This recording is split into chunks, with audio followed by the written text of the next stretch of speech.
Nasdem itu ya, kita harus bicara apa adanya ya. Kan sudah memiliki koalisi sendiri.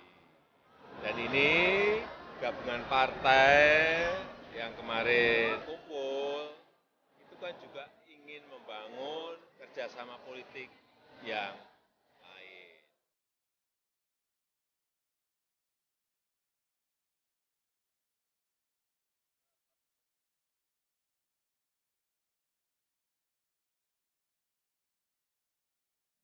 Kalau pertemuan itu membicarakan urusan pembangunan, nah, mestinya Nasdem diundang kan? Berarti ada pembicaraan politik. Harusnya seperti Ibu Mega dulu SBY, begitu akan berakhir, maka tidak terlalu jauh melibatkan diri, suka atau tidak suka dalam perpolitikan.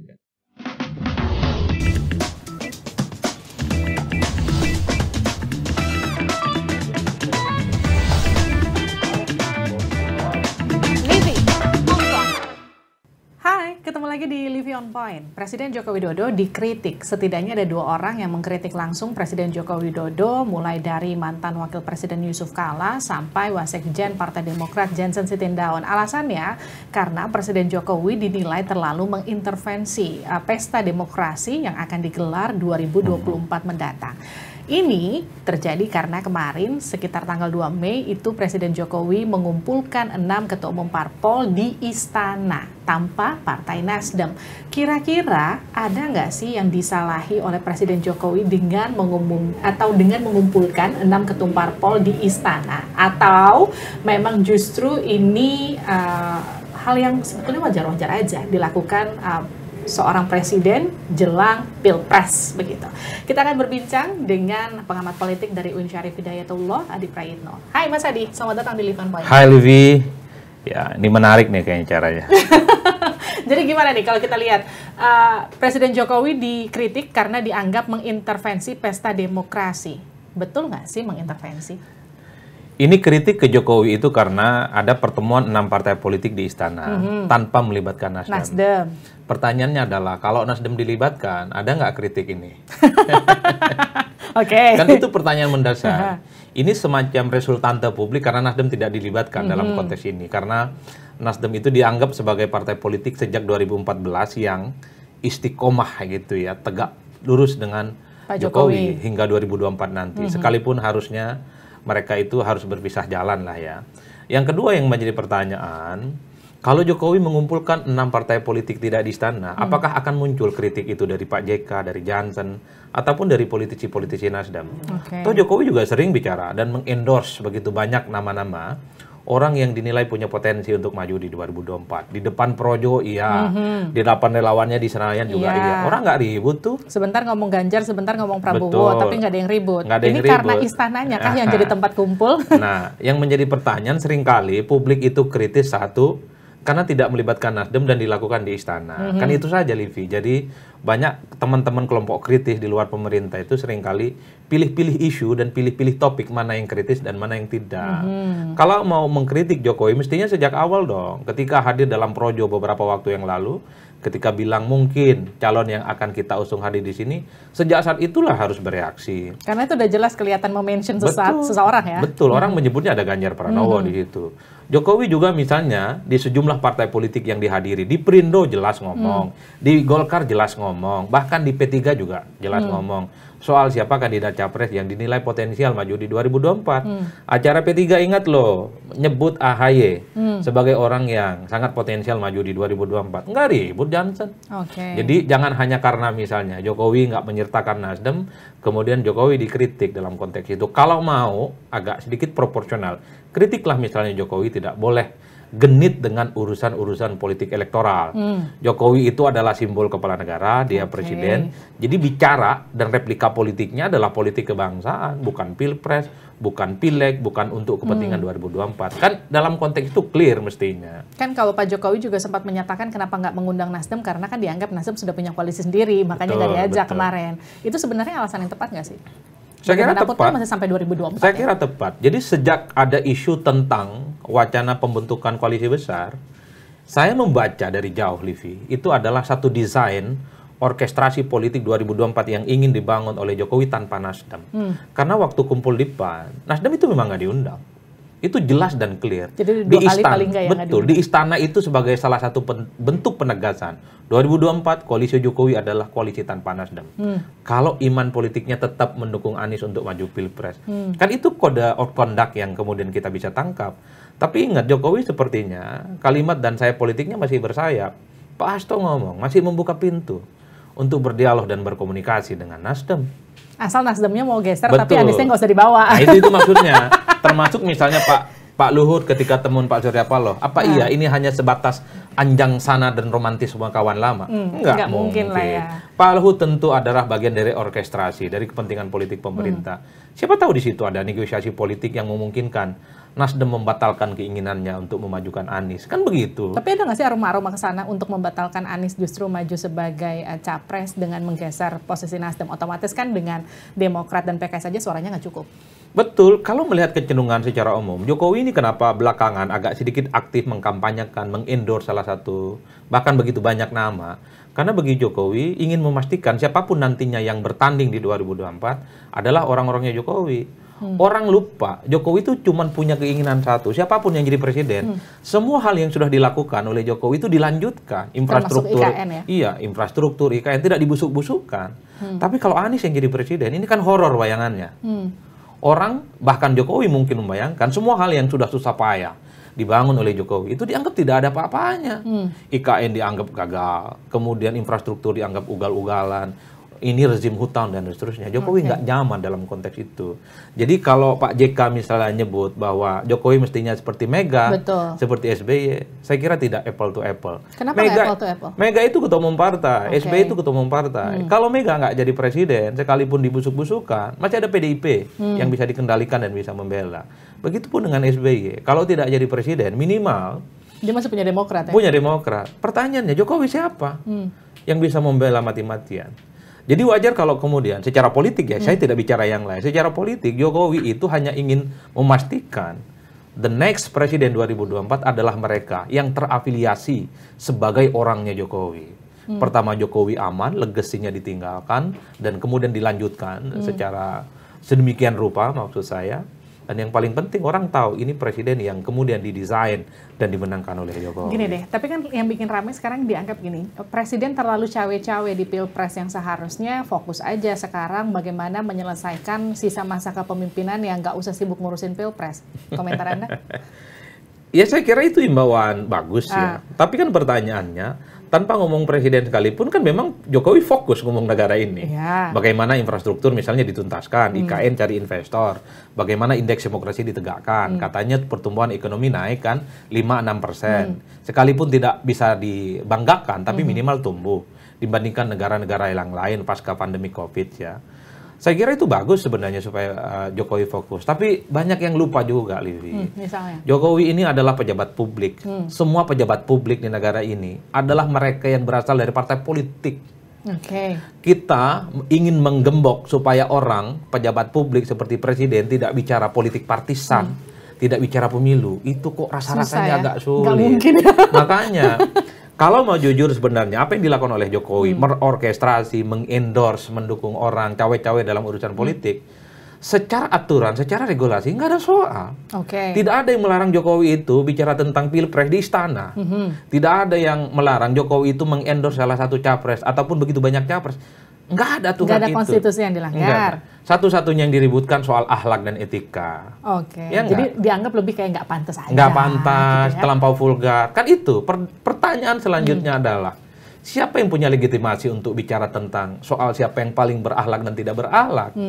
Bagi kalangan oposisi, ketika Jokowi mengumpulkan 6 partainya di istana, mungkin dianggap tidak punya etika. Itu tidak pantas.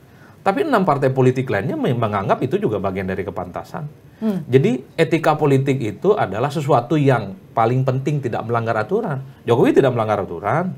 Dia punya hak politik, dia juga punya hak bicara. Dan punya hak untuk melakukan preferensi dalam menentukan bagaimana kepentingan politiknya di 2024. Itulah yang kemudian sampai saat ini, huri-hurinya nggak selesai. Ribut-ribut soal etika. Kubu pemerintah ngomong, etika politik itu bukan hanya milik JK, bukan hanya milik Nasdem, bukan hanya milik PKS, bukan hanya milik Demokrat.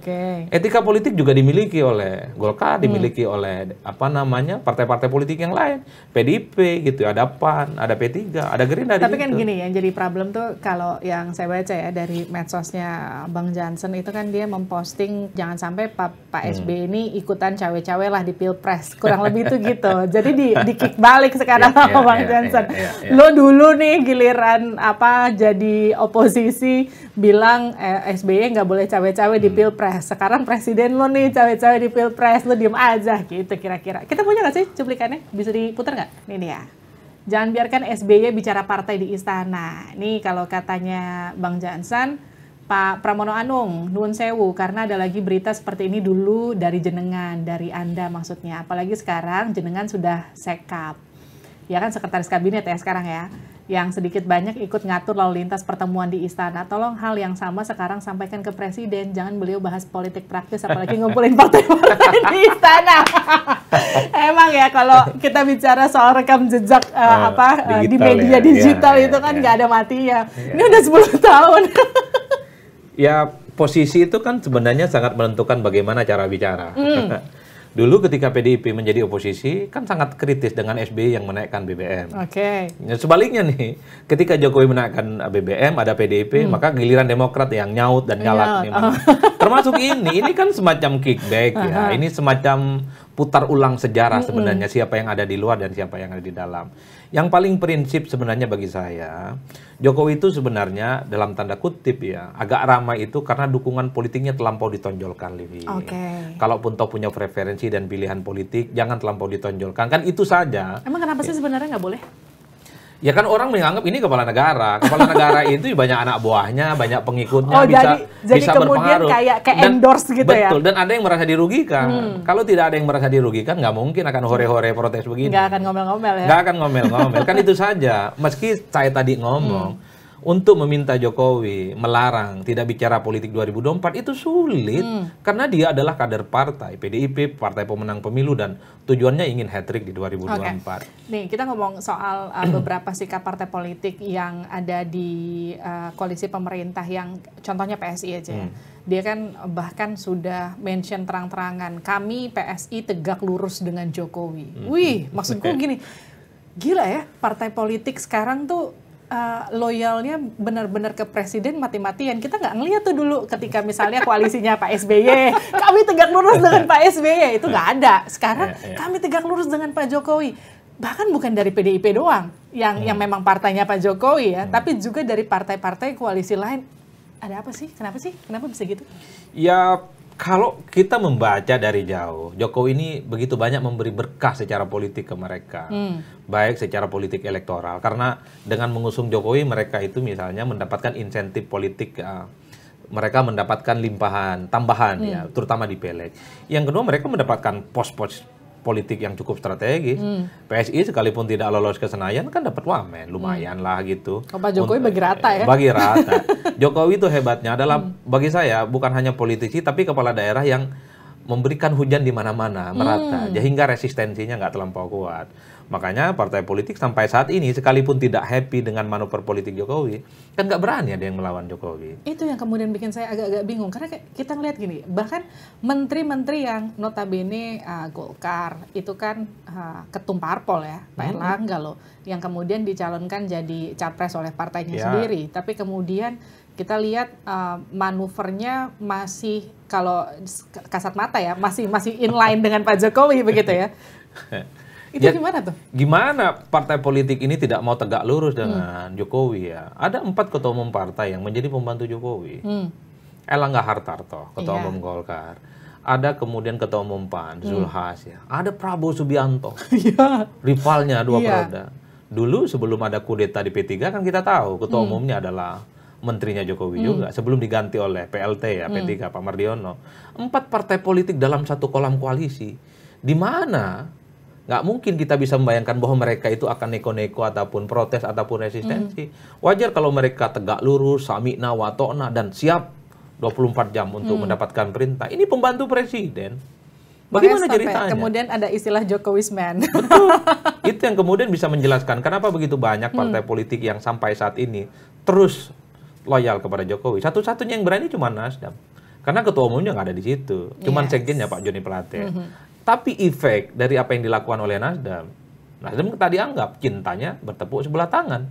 Nasdem selalu mengatakan akan loyal pada Jokowi 2024. Tapi saat ini Nasdem dianggap anak tiri. Bahkan tidak dianggap siapapun. Nah itu yang kemudian jadi pertanyaan gini, dari 2014 Nasdem itu kan dikenal, kita bisa saksikan sama-sama kok perjalanan bagaimana Nasdem mengawal Jokowi, bahkan ketika waktu itu PDIP belum mengendorse Jokowi kan, Nasdem yang lebih dulu mengendorse Jokowi bahkan, masih ingat kan? Ya. Nah sekarang ketika kemudian Nasdem punya arah pilihan politik lain, yang sebetulnya notabene dia sudah decide sampai 2024 gue akan tetap loyal kok sama lo, tapi setelah 2024 mungkin jodoh kita udah sampai di sini aja nih gitu kan, maksudnya nggak bisa ya memang kalau politik itu baik-baik aja meskipun udah nggak sejalan lagi. Membaca politik kita secara linear itu agak rumit, Livi. Dalam sistem presidensialisme multipartai ekstrim seperti Indonesia, hari ini kawan, besok jadi lawan. Kan itu yang kemudian bisa menjelaskan kenapa Prabowo bisa berkoalisi. Lawan 2 periode. Begitupun bisa menjelaskan kenapa Nasdem belakangan itu dianggap sebagai anak tiri dan tidak dianggap cinta politiknya oleh Jokowi. Gara-gara mendukung Anies Baswedan. Itu yang kemudian di program Niluh ketika dia mewawancarai Surya Paloh jelas-jelas ngomong salah apa Nasdem. Betul. Karena sosok ini menjadi ancaman secara politik yang tidak akan melanjutkan semua hal yang sudah dilakukan oleh Jokowi. Itu saja poinnya. Jokowi kan nggak masalah kalau yang di-endorse itu Erick Thohir, ada Sandiaga Uno, Erlangga Hartarto, Mahfud MD, ada Hovifa, dan seterusnya. Karena orang-orang ini membuat nyaman Jokowi. Membuat nyaman dalam arti semua hal yang dilakukan oleh Jokowi tidak dibusuk-busukkan. Ini kalau kita tebak-tebakan mungkin Pak Jokowi mikirnya gini, dari sekian banyak capres kenapa itu sih yang lo usung? Kenapa Nasdem nggak nyebut nama lain? Kan kira-kira begitu. Kalau yang diusung misalnya Erick Thohir, ataupun Hovifa, atau apapun Mahfud MD, saya kira Jokowi nggak akan repot dalam konteks itu. Jadi sebenarnya dalam konteks natural secara politik, siapapun yang jadi presiden pasti rada-rada nggak nyaman kalau ada orang, dia potensial maju dan menang, dan akan menghilangkan semua hal yang dilakukan. Kan sebenarnya itu yang saya baca, kenapa anatomi dan orkestrasi politik Jokowi belakangan begitu agresif. Jokowi nggak mau susah payah membangun bangsa dan negara ini dibusuk-busukkan lah sama orang yang selama ini memang dianggap sebagai oposisi. Percuma panas setahun kalau akhirnya hanya kena hujan dalam sehari. Kan itu saja yang dikhawatirkan oleh Jokowi. Makanya sekalipun Nasdem mengatakan salah apa dengan usung Anies, sama-sama anak bangsa. Iya, tapi ingat ada mazhab politik yang memang tidak bisa dibantah. Makanya pertemuan-pertemuan yang dilakukan oleh Pak Luhut misalnya, ataupun pernyataan Pak Hasto, itu adalah bentuk islah politik yang ditawarkan oleh Jokowi. Ngobrol, masih ada negosiasi yang paling mungkin dilakukan. Bagi kita yang melihat dari jauh, Nasdem boleh menjadi teman, boleh kita rekonsiliasi catatannya.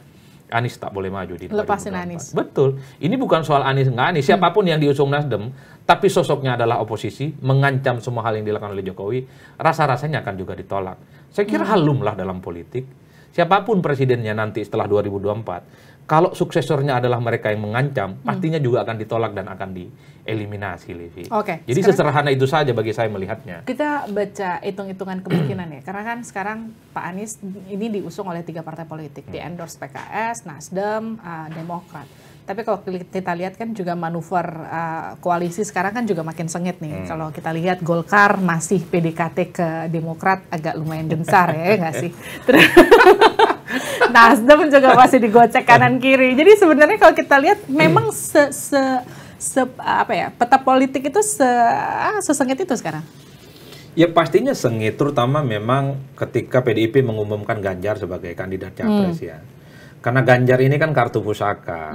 Kalau yang diumumkan oleh PDIP itu bukan Ganjar, mungkin partai politik yang lain menolak dan melawannya juga akan semakin kuat. Tapi ketika Ganjar yang diusung, susah. Ini punya nama besar. Popularitas dan elektabilitasnya di atas rata-rata, Livi. Orang, partai politik, terutama pendukung Jokowi, sekalipun tidak mau bergabung dengan PDIP, tapi juga nggak mau melawan. Kan itu repotnya. Iya. Ini kan merusak konstelasi politik secara umum. KIB babak belur, kemudian KKIR juga terancam bubar. Kenapa? Karena setelah P3 misalnya menyatakan dukungannya ke Ganjar Pranowo, Boleh Ya. sambil minum loh, boleh sambil minum. Secara tidak langsung kan memang KIB sudah bubar. Oh ini Livi on point ini. Iya. Jadi gimana? Tentu Pak Erlangga Hartarto dalam konteks ini galau dong. Karenanya mencari teman, elit-elit partai yang juga galau secara politik. Salah satunya siapa? Muhaimin Iskandar sama AHY. Ini dua sosok yang saya kira juga hampa hidupnya sampai sekarang. Kenapa gitu? Kenapa hampa? Sejak Agustus tahun lalu ya, kalau kita hitung per bulan, PKB dan Gerindra itu sudah menyatakan bagian dari koalisi. Iya. Tapi Muhaimin tidak kunjung diumumkan sebagai kandidat calon pendamping Prabowo Subianto. Siapa yang tidak goyang iman politiknya? Mungkin secara elektoral kan memang ini kan, apa hasil surveinya masih belum mumpuni. Betul, tapi kan Gerindra dan Prabowo nggak mungkin bisa maju tanpa PKB, tanpa Muhaimin Iskandar.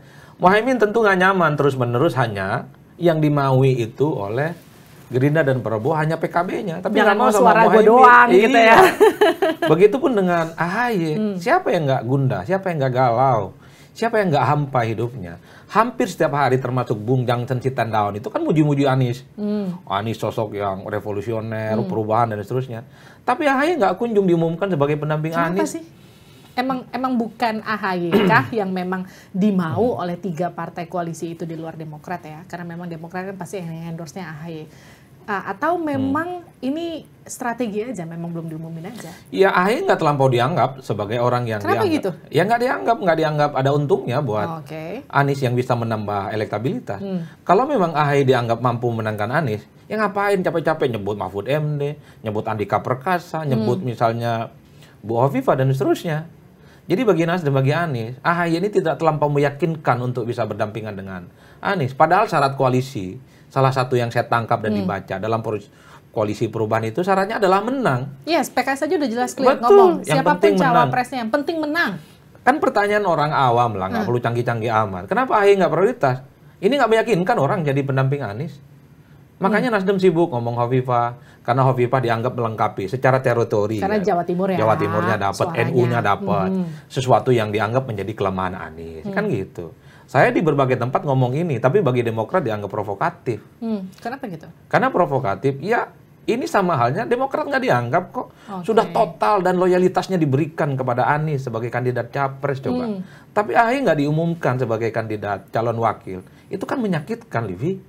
Jadi emang menurut Anda tepatnya sebenarnya kalau dari sisi pandangan Anda nih, ya Demokrat geser aja lah sana ke Golkar. Tapi secara histori gini gak sih? Saya kurang paham kalau secara histori partai politik. Demokrat ke Golkar, itu memang lebih deket ya dibanding sama Demokrat ke Nasdem atau Demokrat ke PKS gitu. Ya, Demokrat dengan Golkar jauh lebih enak. Kenapa gitu? Mereka tidak punya sejarah saling bermusuhan. Mereka Oke. tidak punya sejarah saling saling pukul-pukulan dan resistensi secara politik. Itu jelas dan clear. Bahkan Pak JK, ya, kader Golkar pernah menjadi pendampingnya SBY. Jadi ada romantisme historis yang bisa dibangun. Dan yang paling ingat, tidak ada kutub yang saling menghadap-hadapkan antara Golkar dan Demokrat. Jadi lebih nyaman sebenarnya. Demokrat, Golkar, PKB ini satu irisan, nasionalis dan ada Islam. Nah saya kalau jadi politisi ya kan mikirnya untung dan rugi. Kalau memang Demokrat nggak jelas harapannya di perubahan, kenapa dia nggak pindah? Gabung dengan Golkar, gabung dengan PDB. Sudah jadi itu poros. Biarin aja mereka pusing-pusing. Biarkanlah Anies pusing, biarkanlah Prabowo pusing. Ketimbang mereka di PHP nggak jelas toh. Tapi ada nggak sih partai politik yang kemungkinan ketika misalnya Demokrat milih untuk hengkang dari koalisi perubahan, ninggalin Nasdem, ninggalin PKS, kira-kira ada nggak partai politik yang berpotensi masuk situ untuk ngisi posisi Demokrat? Kalau melihat kecenderungan rata-rata ya, 6 partai politik pendukung Jokowi saat ini, Berat ya? masih tegak lurus ke Jokowi. Berat ya? Iya, jadi orkestrasi 6 partai politik pendukung Jokowi, misalnya kalau Erlangga ke PKB, Erlangga misalnya ke Gerindra, saya nggak ada soal. Itu yang bikin saya bingung sih. Wih, gila. Loyal banget ya partai politik koalisi pemerintah itu. Kan ada kalimat yang sebenarnya tidak terungkap. Ini adalah hukum politik yang berlaku kepada 6 partai politik yang saat ini mendukung Jokowi dan kumpul di istana. Itu juga dulu mikir gitu kan ketika awal-awal itu kemudian Anies digadang-gadang bakal jadi capres gitu. Tapi kemudian yang mengejutkan justru kan yang endorse pertama kali adalah partai politik yang secara histori deket banget sama Pak Jokowi. Iya. Nasdem. Gitu. Betul. Nah itu yang sebenarnya membuat begitu banyak orang kaget. Ada apa dengan Nasdem? Jangan-jangan ada sesuatu yang tidak terpenuhi di koalisinya Jokowi. Terlampau penuh terlampau banyak pemain, terutama ketika Gerindra masuk di dalam. Jangan-jangan ada kemewahan yang sudah mulai tidak didapatkan oleh Nasdem. Makanya Nasdem mengusung Anies, sosok orang yang selama ini memang dianggap sebagai antitesa, orang yang paling tidak disukai oleh kubu pemerintah. Maka muncullah huru-hara politik ini. Andai Nasdem tidak mengusung Anies, saya kira ya huru-hara politik ini tidak akan ada seperti sekarang. Gitu-gitu banget, tidak akan gitu-gitu amat. Kalau yang maju Prabowo versus Ganjar nggak ada soal, yang maju itu Prabowo versus ini nggak ada soal. Karena pasti nyaman Jokowi. Ini adalah orang-orang yang bisa dipastikan melanjutkan apa hal yang sudah dilakukan. Kan itu saja sebenarnya, Livi. Betul. Saya masih mau ngobrol sama Mas Adi, tapi nanti kita mau bahas soal siapa sih cawapres yang paling ideal buat Ganjar, buat Pak Prabowo, buat Anies Baswedan, karena paling nggak sejauh ini adalah 3 capres yang dipastikan, hampir dipastikan akan maju di Pilpres 2024 mendatang. Tapi next nanti di episode selanjutnya di Live on Point. Thank you Mas Adi, udah gabung di Live on Point. Tapi ngomong-ngomong nih, bisa nggak dibawa gelasnya? Boleh, bawa aja. Ya. Yang penting ada gambar Livi-nya. Kalau ada gambar saya dikira mau nyalek saya. Bye, sampai ketemu lagi.